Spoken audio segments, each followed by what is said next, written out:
Pelo menos 18 pessoas morreram em operação da Polícia Militar no Complexo do Alemão, no Rio de Janeiro.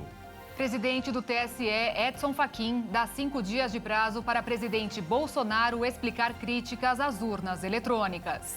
Temperatura de 40 graus acende sinal de alerta em quase todos os Estados Unidos. Rússia decide retomar parte do fornecimento de gás à Europa. PT lança oficialmente candidatura de Lula à presidência em cerimônia sem a presença do candidato. Pacote para imigrantes que quiserem trabalhar em Portugal tem vantagens aos brasileiros. Viagens aéreas no país aumentaram 50% nesse mês de férias. E depois de 10 anos, Balé da Favela de Paraisópolis, em São Paulo, forma o primeiro grupo de alunos. Agora, no Jornal das 22.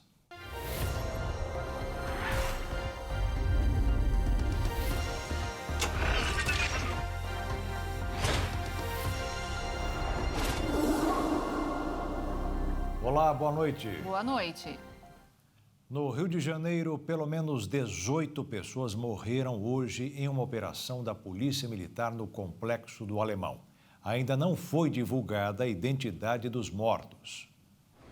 Equipes do Batalhão de Operações Policiais Especiais e da Coordenadoria de Recursos Especiais da Polícia realizaram uma operação com o objetivo de combater o roubo de veículos, carga e de bancos em bairros da zona norte da cidade. Foram mobilizados para o Complexo do Alemão cerca de 10 veículos blindados, um helicóptero e mais de 400 agentes. De acordo com a polícia, criminosos colocaram fogo em objetos e jogaram óleo nas vias para barrar a passagem. A polícia informou que uma base pacificadora localizada na região da Fazendinha também foi destruída pelos bandidos. Nas redes sociais, moradores relataram desespero e flagraram o momento da troca de tiros entre a polícia e os criminosos.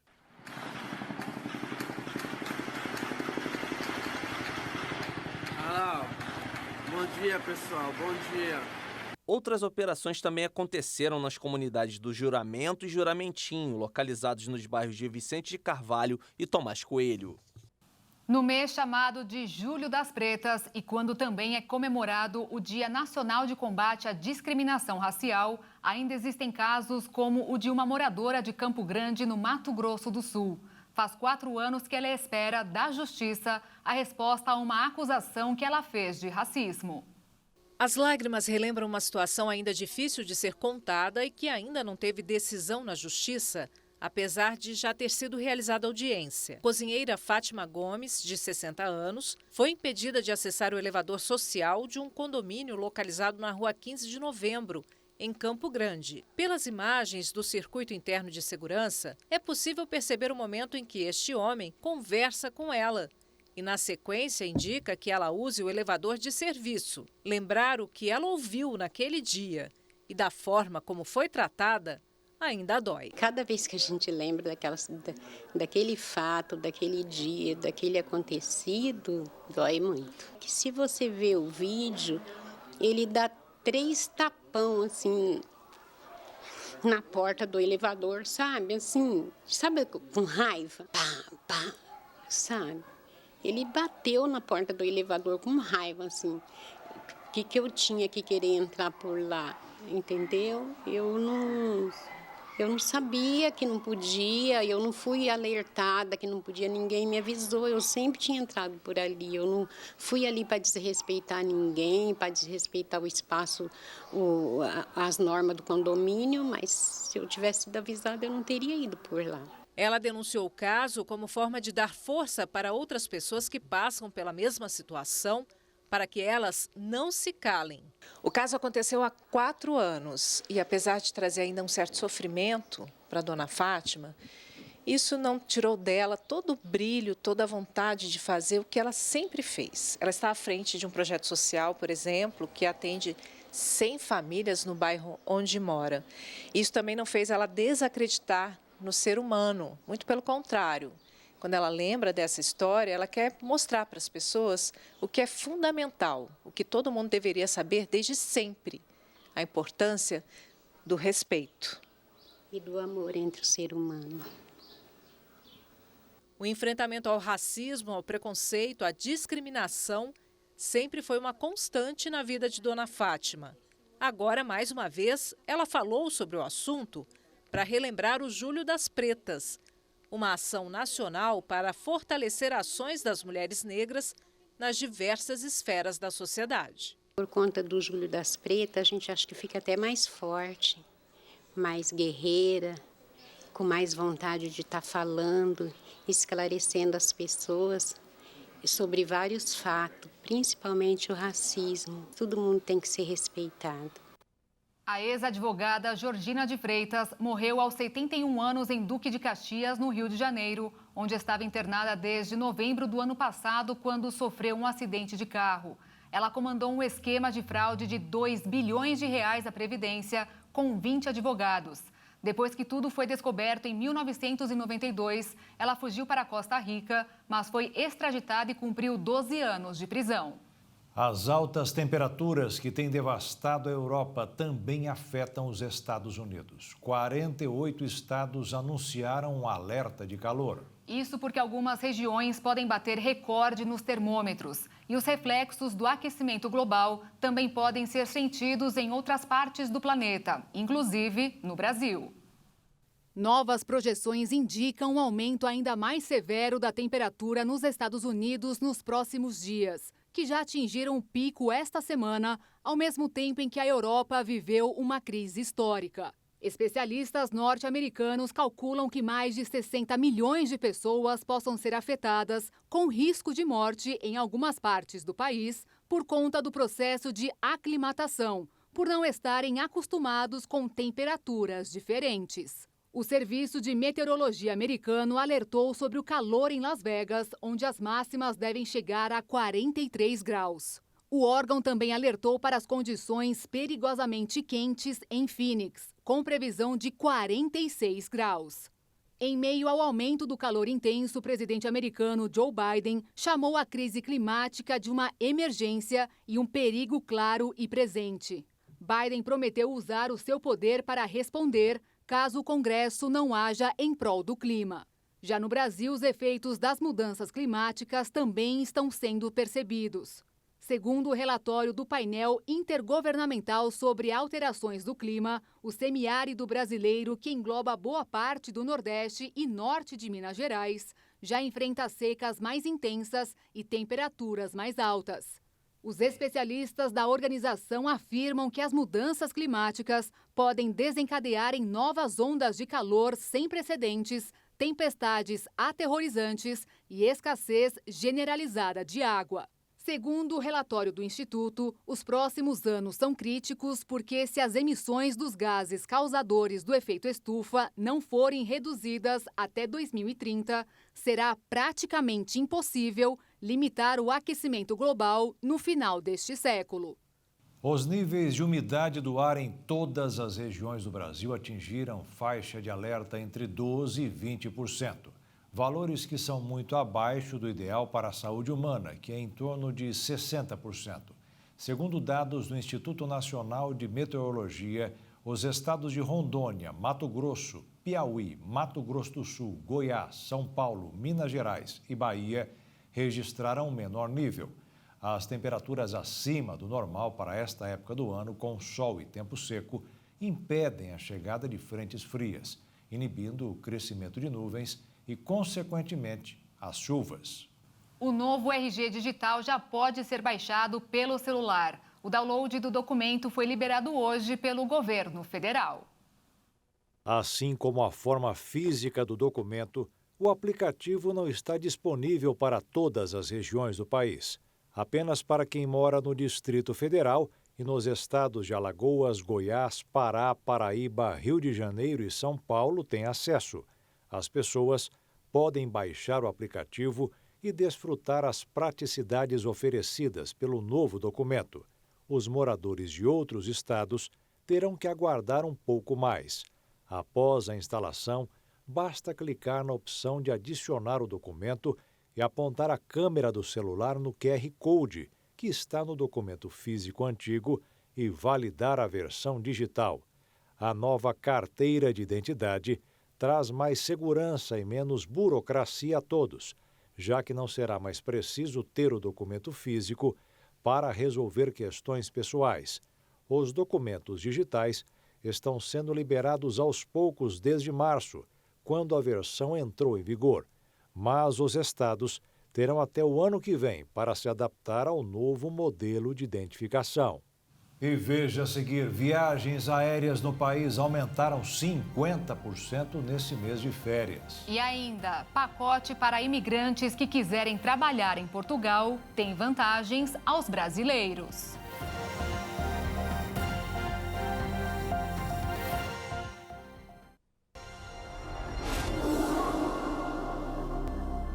Neste mês de férias, a procura por viagens cresceu bastante. A razão, além dos dias de folga, seria a atual tranquilidade dos turistas após 2 anos de restrições impostas pela pandemia.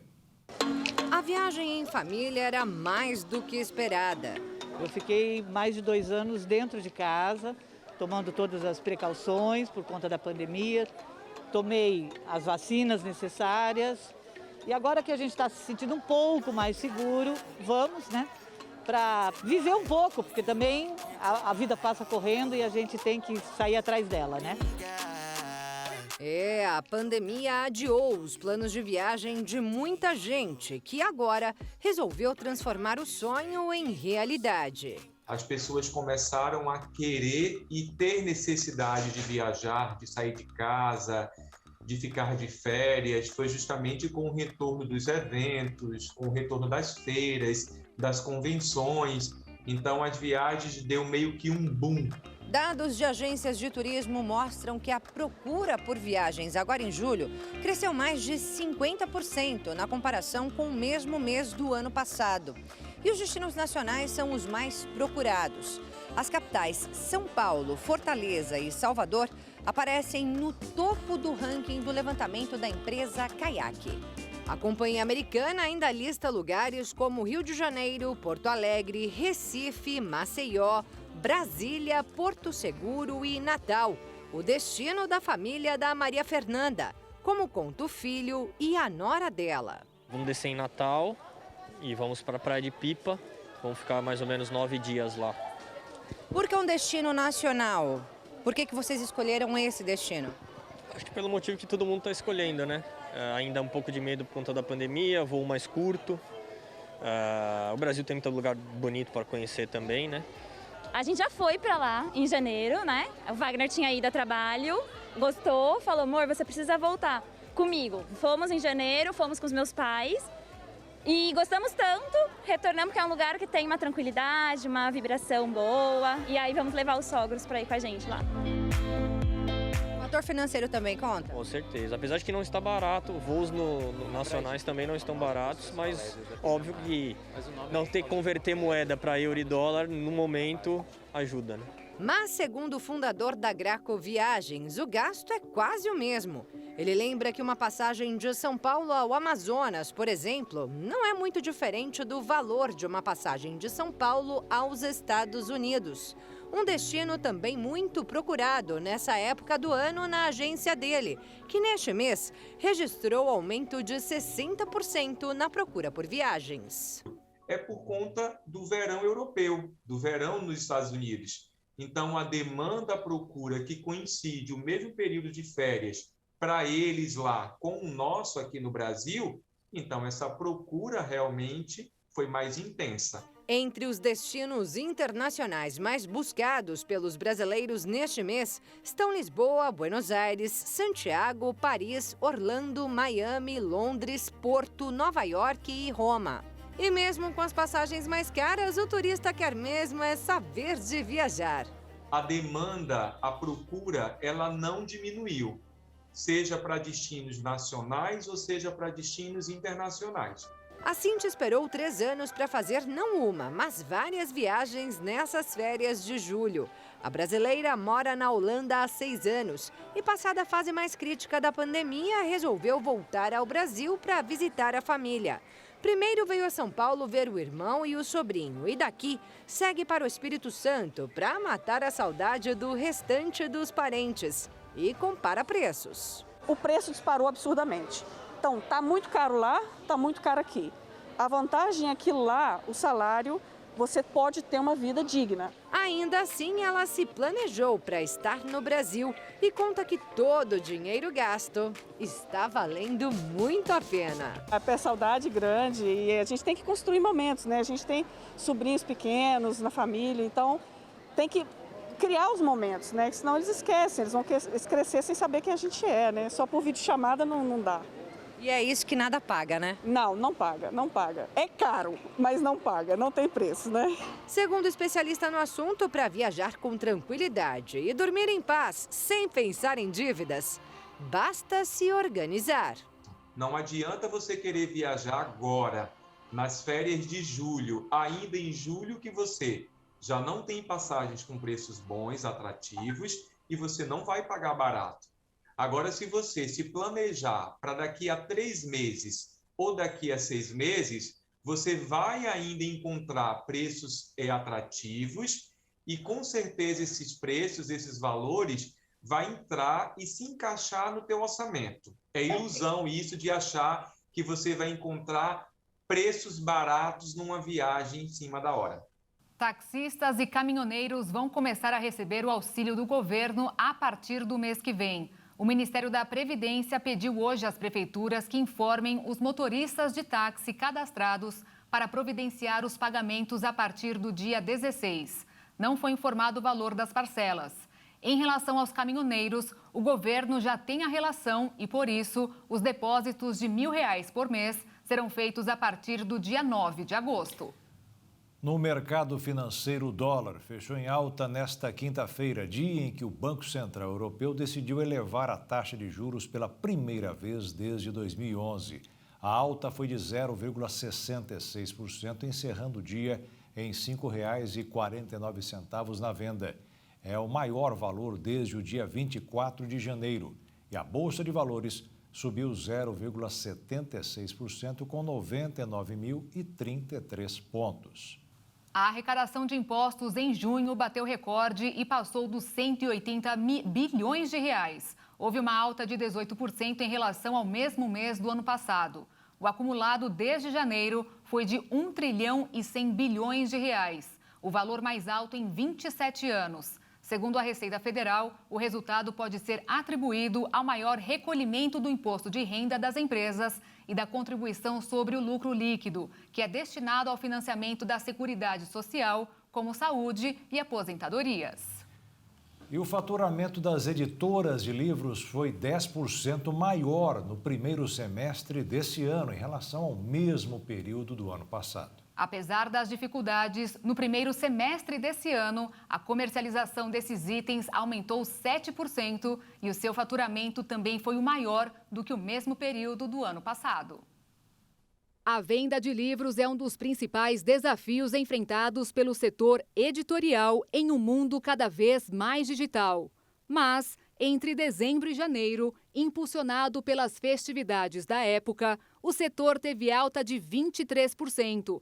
O que ajudou nos bons números do semestre, vendendo mais de 26 milhões de livros, 2 milhões a mais que no mesmo período do ano passado. O faturamento do mercado editorial foi de 1 bilhão e 15 milhões de reais, 11 bilhões a mais que nos 6 primeiros meses de 2021. Esse resultado tem relação com o aumento do custo dos livros, que estão 5% mais caros. Em média, para adquirir um exemplar de qualquer título, o brasileiro desembolsa R$ 42.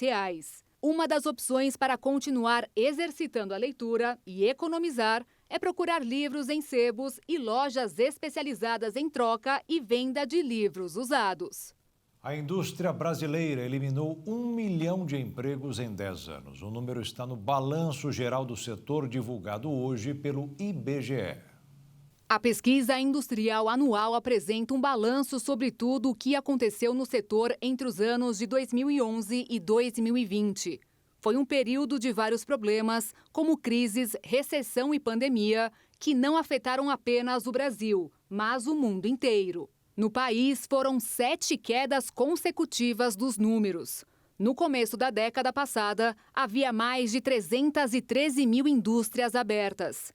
2 anos atrás, o número era de 303 mil.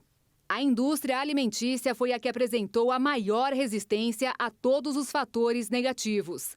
Tanto que em 2020, do total de vendas de 3 trilhões e 900 bilhões de reais, 24% foram captados pelas empresas que produzem alimentos. Para os trabalhadores, o balanço do período não foi muito bom, tanto em número de vagas de emprego como na renda. Em 2011, o país tinha quase 9 milhões de empregados na indústria. 10 anos depois, havia quase 8 milhões. E neste período, o rendimento médio, que era de 3 salários mínimos e meio, caiu para 3 salários mínimos. Metade da redução das vagas de trabalho foi das indústrias de vestuário, artigos de couro, viagem e calçados. O Parlamento de Portugal aprovou um pacote que amplia e facilita a concessão de vistos a cidadãos dos países da chamada Comunidade dos Países de Língua Portuguesa. A mudança pode favorecer principalmente os brasileiros. A principal mudança criada pelos parlamentares portugueses é a criação de um visto especial para quem busca emprego. O projeto mira o envelhecimento e a escassez da mão de obra em Portugal. A nova permissão garantirá um prazo de 120 dias, prorrogável por mais 60, para que estrangeiros sejam contratados. Caso os imigrantes não consigam um emprego no prazo estabelecido, são obrigados a sair do país e só podem realizar um novo pedido após 1 ano do final da validade do visto anterior. Mas o recebimento do visto dependerá de algumas etapas. O consulado português fará uma verificação de antecedentes criminais, além de ter que comprovar meios de subsistência. É obrigatória ainda a apresentação de uma passagem que assegure o retorno do imigrante. As medidas também facilitarão a vida de imigrantes com a garantia de atribuição provisória de números de identificação fiscal similar ao CPF no Brasil, de segurança social e do registro no Sistema Nacional de Saúde. O projeto tramitou com velocidade pouco habitual e agora vai para a sanção do presidente do país, Marcelo Rebelo de Sousa. As alterações passarão a valer após a publicação no Diário da República. Embora Portugal permita a regularização de quem chega ao país como turista e começa a trabalhar de forma irregular, o processo é longo e burocrático. Mas com a nova legislação, poderá ser mais rápido e prático, tornando muito atrativo para quem tem vontade de sair do Brasil para trabalhar. E veja a seguir, a Rússia decide retomar parte do fornecimento de gás à Europa. E veja também, PT lança oficialmente candidatura de Lula à presidência em cerimônia sem a presença do candidato.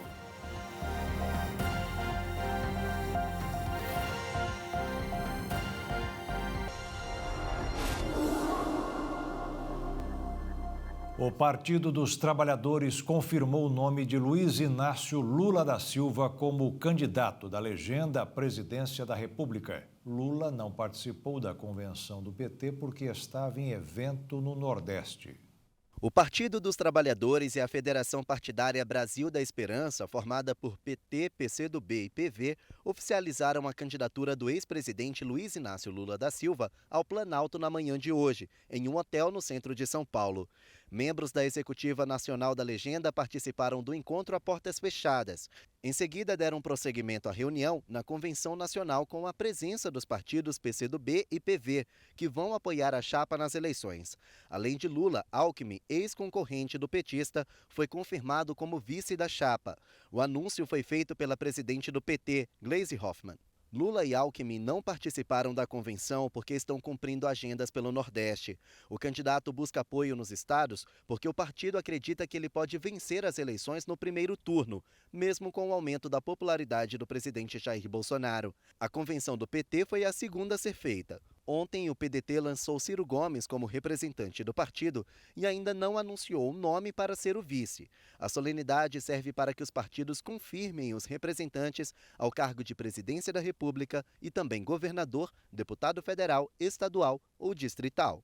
Lula tenta vencer a terceira eleição. Para isso, tem utilizado a mesma estratégia dos pleitos anteriores: criticar os concorrentes e prometer políticas sociais para a população mais pobre. Desta vez, a grande crítica ao ex-presidente é a aliança firmada com Geraldo Alckmin, seu grande opositor em 2006.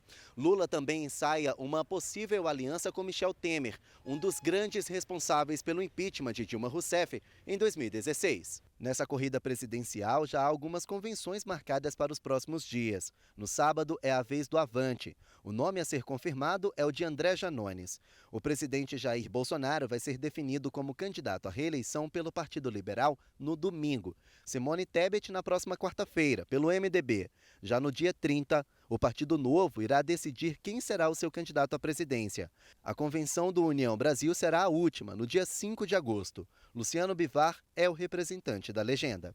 O Procurador-Geral da República, Augusto Aras, postou um vídeo no qual defende o sistema eleitoral. A gravação é de uma entrevista concedida por ele a jornalistas da imprensa estrangeira no último dia 11.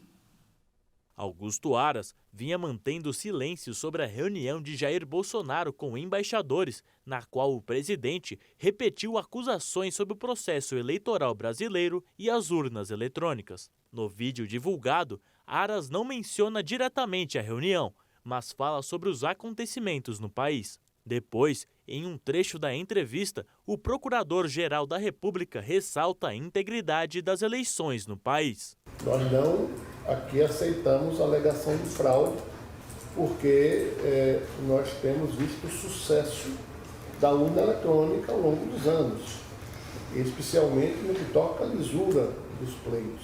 Aras afirma no vídeo que a democracia se fortalece quando consegue, com suas instituições, resistir às tensões inerentes ao sistema. Antes dos processos eletivos se iniciarem, as urnas já conquistaram um espaço único no debate sobre irregularidades e seguranças. E mesmo após diversas provações e transparências sobre a seguridade das urnas eletrônicas, a dúvida que paira sobre ela continua presente. E atenção para um novo golpe. Criminosos estão se aproveitando do nome do programa do governo Auxílio Brasil, prometendo pagamento de até R$ 2.500 para as vítimas, que são atraídas com abordagens pelo WhatsApp, SMS ou e-mail para receber o benefício. Ao clicar no link para consultar se tem direito, é necessário inserir dados pessoais na plataforma. São cerca de 20 mil tentativas de golpe por dia, segundo a empresa de cibersegurança Safe. Em uma semana, foram 140 mil tentativas de crimes virtuais relacionadas ao programa. Entre algumas dicas, instale um programa de segurança no celular ou computador que irá identificar links maliciosos. E sempre duvide de informações boas demais compartilhadas na internet. O presidente da Itália dissolveu o parlamento após a renúncia do primeiro-ministro Mário Draghi. O mandato do parlamento italiano dura 5 anos e deveria ter ido até março de 2023. Mattarella disse que decidiu sobre eleições antecipadas porque a falta de apoio a Draghi também indicou que não havia nenhuma possibilidade de formar outro governo que pudesse levar a maioria dos legisladores. Agora, os italianos vão às urnas em setembro para escolher um novo governo. Como foi anunciado oficialmente, assinei o decreto de dissolução das câmaras para que novas eleições possam ser realizadas no prazo de 70 dias, conforme exigido pela Constituição. Considerado o salvador da zona do euro em 2012, Mário Draghi foi nomeado primeiro-ministro em fevereiro de 2021 para resgatar a Itália da emergência sanitária, política e econômica pela qual passava. Draghi apresentou renúncia ao cargo na quinta-feira, depois que seu governo de coalizão de unidade nacional entrou em colapso. Após ruptura em seu governo, mergulhou o país em turbulências políticas, o que atingiu os mercados financeiros. O presidente norte-americano Joe Biden foi diagnosticado com Covid-19. Segundo a Casa Branca, Biden, de 79 anos, já tinha tomado a segunda dose de reforço da vacina e apresenta sintomas leves. Ele ficará isolado e cumprindo todas as suas funções de maneira remota. Após uma proposta elaborada pela Organização das Nações Unidas, a Rússia, Ucrânia e Turquia se reunirão amanhã para liberar as exportações de grãos nos portos ucranianos localizados no Mar Negro. As informações que comprovam a realização da tão aguardada reunião entre os países foi confirmada pelo gabinete do presidente turco, Tayyip Erdogan, divulgadas no dia de hoje. O debate será realizado em Istambul, capital da Turquia. O secretário-geral da ONU, Antônio Guterres, participará do encontro junto com Erdogan. Desde que a Rússia invadiu a Ucrânia no dia 24 de fevereiro, o país, chefiado por Volodymyr Zelensky, tem enfrentado obstáculos para exportar grãos em razão dos bloqueios dos portos. Com a safra retida, os ucranianos tiveram que lidar com a falta de espaço para armazenamento, além de dificuldade para gerar caixa para a compra de sementes e fertilizantes para a próxima temporada de plantio. A Ucrânia é o quinto maior exportador mundial de trigo e está entre os 3 maiores de milho, cevada e sementes de girassol. Além disso, a ausência dos produtos ucranianos no mercado internacional é um dos fatores que contribuem para o aumento do preço dos alimentos. Dessa forma, o desabastecimento tem feito com que o Programa Mundial de Alimentos gaste $70 milhões a mais por mês para comprar a mesma quantidade de alimentos do ano passado. E agora, um alívio para a Europa. A Rússia voltou hoje a fornecer gás para os europeus após uma interrupção de 10 dias. A retomada do fornecimento foi parcial e deixou claro a grande dependência energética dos europeus. Mesmo com capacidade reduzida, a retomada do Nord Stream 1 traz alívio para os europeus. O maior gasoduto russo ficou parado por 10 dias. Os russos culpam o Ocidente pela demora, citando a ausência de uma turbina em manutenção no Canadá. A União Europeia, que importa 40% do gás natural consumido no bloco, acreditava que Moscou interromperia o fluxo como retaliação às sanções internacionais impostas por causa da guerra. O presidente Vladimir Putin garantiu que a Gazprom, a empresa responsável pelo fornecimento de gás, vai cumprir com todas as suas obrigações contratuais e negou que o Kremlin esteja usando o gás para chantagear a Europa. Enquanto isso, os líderes europeus buscam alternativas caso o governo russo decida fechar as torneiras de vez. A Comissão Europeia apresentou ontem um plano emergencial, pedindo aos países que cortem em 15% o consumo de gás até março. Uma recomendação que pode se tornar obrigatória em caso de emergência. E veja a seguir, ministro do STF, Edson Fachin, dá 5 dias de prazo para presidente Bolsonaro explicar críticas às urnas eletrônicas. E depois de 10 anos, Balé da Favela de Paraisópolis, em São Paulo, forma o primeiro grupo de alunos.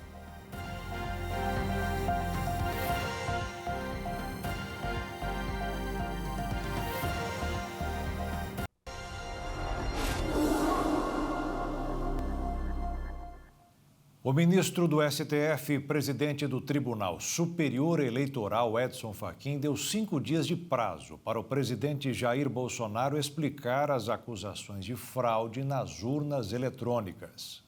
A resposta para a cobrança não é obrigatória e a decisão do ministro Edson Fachin frustrou os partidos de esquerda que entraram com representação no tribunal. O ministro, que é presidente do TSE, solicitou que o presidente Jair Bolsonaro se explique em até 5 dias. As acusações de fraude nas urnas eletrônicas fizeram parte do discurso a embaixadores estrangeiros na última segunda-feira. O despacho do ministro foi publicado hoje e dá possibilidade ao presidente e ao Partido Liberal de se manifestarem sobre representações do PDT, do PT, da Rede Sustentabilidade Saúde e do PCdoB. As legendas afirmaram que Bolsonaro disseminou informações falsas sobre as urnas e atacou ministros do Supremo Tribunal Federal. No início da semana, Jair Bolsonaro realizou uma reunião com embaixadores, na qual voltou a questionar a segurança do sistema eleitoral. Na ocasião, ele afirmou, sem apresentar provas, que as urnas eletrônicas são falhas e que em 2018, um hacker chegou a manipular os votos ao ter acesso a dados sigilosos por 8 meses. O caso tramita na Polícia Federal.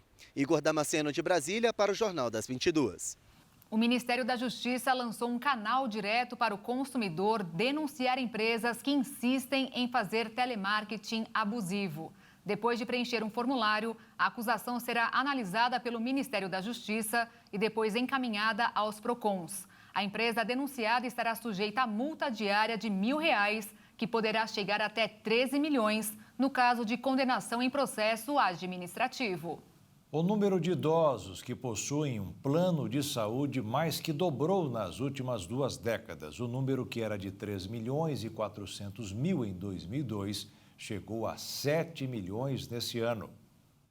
O aumento aconteceu em todas as faixas etárias acima dos 60 anos, com destaque para os idosos com 80 anos ou mais, com crescimento de quase 200% nos últimos 20 anos, chegando a 1.200.000 planos de saúde ativos. Logo em seguida aparece a faixa etária de 70 e 79 anos, que passou de 1.100.000 para mais de 2.200.000. Para especialistas, existe uma preocupação pela manutenção dos planos de pessoas mais idosas, pelo grupo ser mais vulnerável às doenças e, na teoria, utilizar mais os serviços e pelos valores de convênio serem mais elevados do que para adultos de outras idades. Nesse ano, o maior número de conveniados em planos de saúde são pessoas de 60 e 69 anos, que representam mais da metade dos associados, seguido por idosos de 70 e 79 anos. São Paulo, Minas Gerais e Rio de Janeiro são os estados brasileiros que têm mais idosos entre os beneficiários.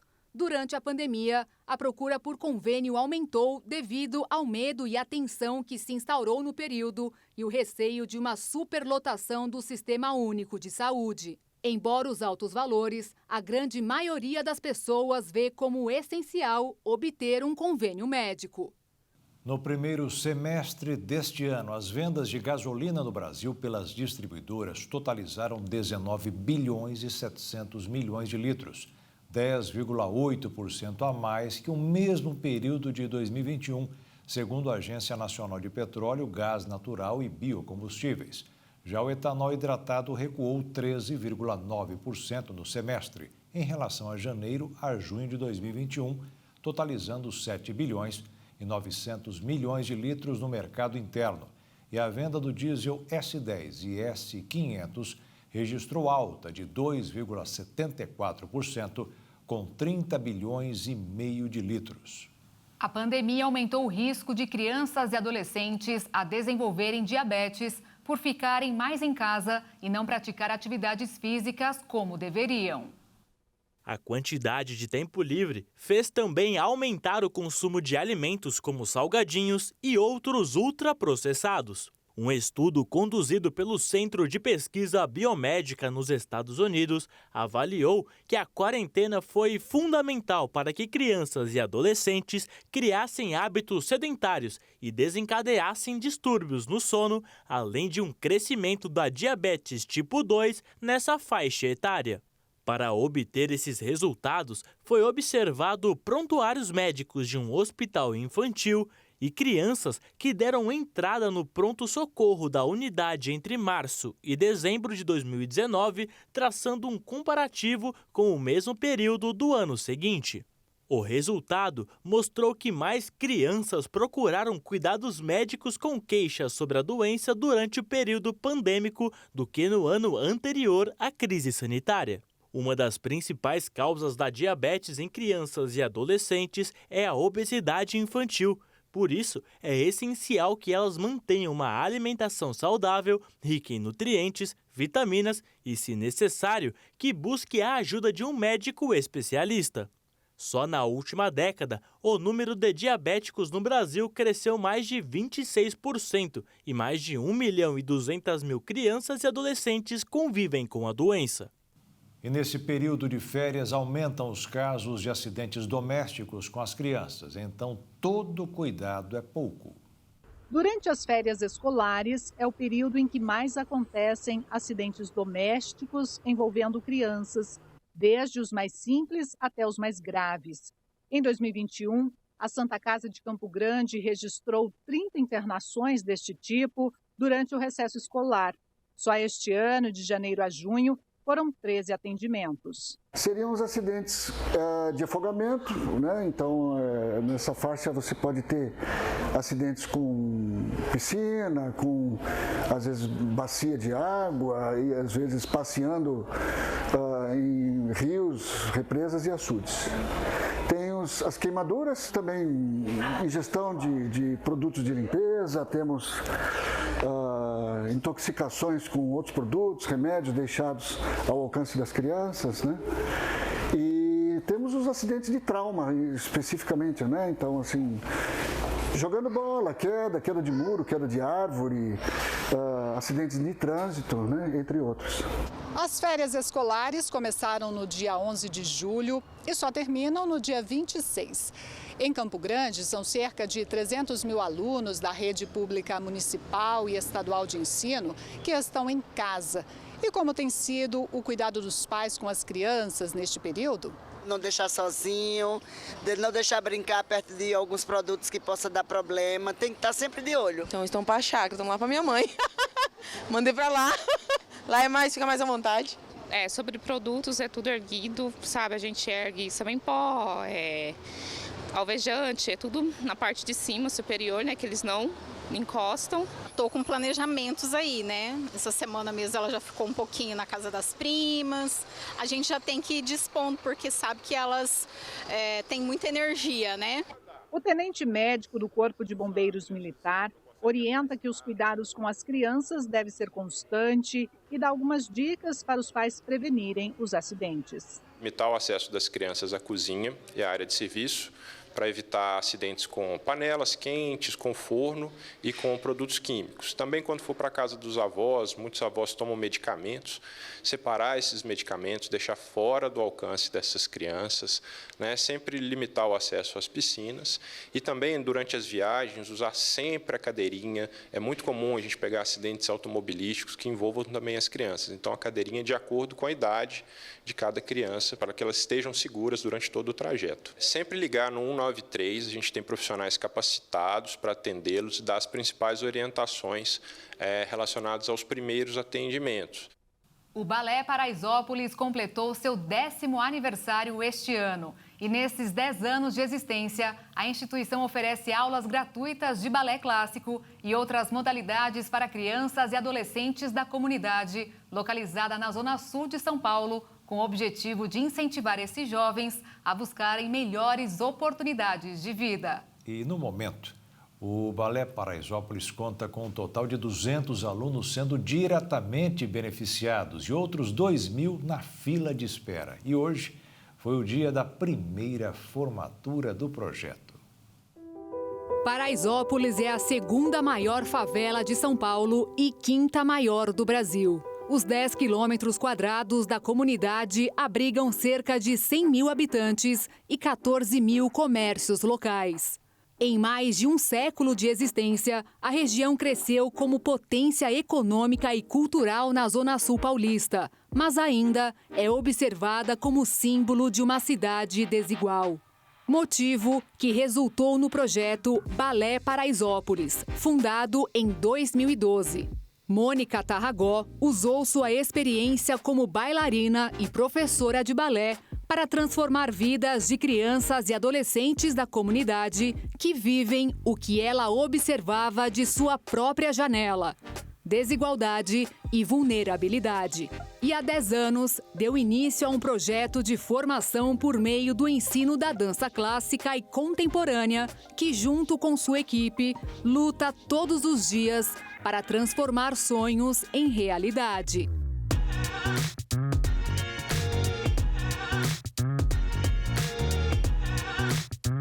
Ao longo dessa uma década, o Balé Paraisópolis já se apresentou em diversos palcos nacionais, como, por exemplo, no Teatro B32, Auditório Ibirapuera, Teatro Municipal de São Paulo, MASP, entre outros.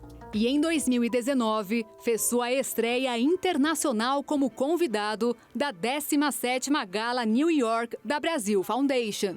Sem contar na participação de importantes eventos, sendo premiado com diferentes coreografias em categorias diversas. E também já desfilou no Carnaval de São Paulo, ao lado da Escola Acadêmicos do Tatuapé, em 2018 e 2019.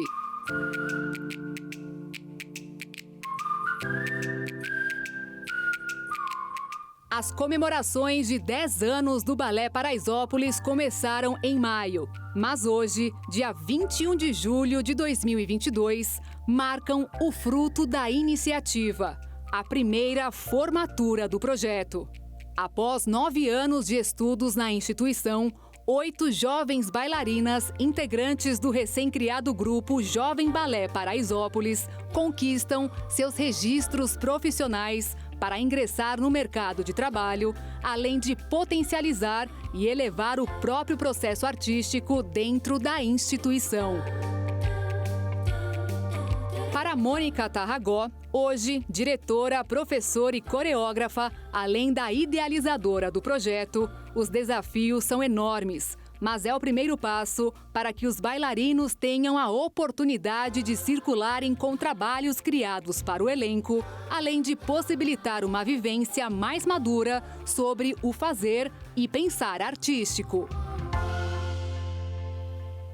E o Jornal das 22 termina aqui. Obrigada pela sua companhia, um ótimo fim de noite para você e até amanhã. Uma boa noite, fique na paz. Tchau.